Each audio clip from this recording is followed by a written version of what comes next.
કરણભાઈ, હા મોટાભાઈ, જય ભીમ. મારા માટે ભાઈ એવું કંઈ છે જ નહીં, બરાબર. આપણે બધાને માનીએ છીએ, હિન્દુ દેવી દેવતાઓને માનું છું, સત્ય સનાતન ધર્મને માનું છું. મારે કોઈની સાથે કોઈ વિરોધ નથી. અમે વિરોધ એટલા માટે જ કરતા હોય કે ધર્મનું જે અપમાન થાય ને એ અમારી આસ્થાને ઠેસ પહોંચે ત્યારે અમે એને વ્યક્તિગત બોલતા હોઈએ છીએ. બાકી આપણે કોઈ સમાજ સાથે આપણે નથી.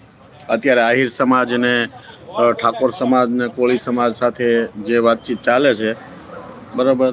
હવે એમાં એવું છે કે આપણે ઘણા બધા મને કહે છે, કરણભાઈ તમે કેમ એમાં વિડીયો બનાવતા નથી? તો ભાઈ આમાં આપણે વિડીયો એટલા માટે નથી બનાવતા કે ભાઈ મેટર એકબીજા સમાજની મેટર છે, એ આજે નહીં તો કાલે એનો સોલ્યુશન નીકળી જશે.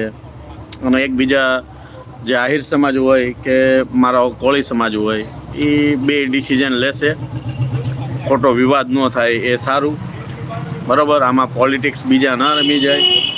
બધાય સમાજને માન સન્માન મળવું જ જોઈએ.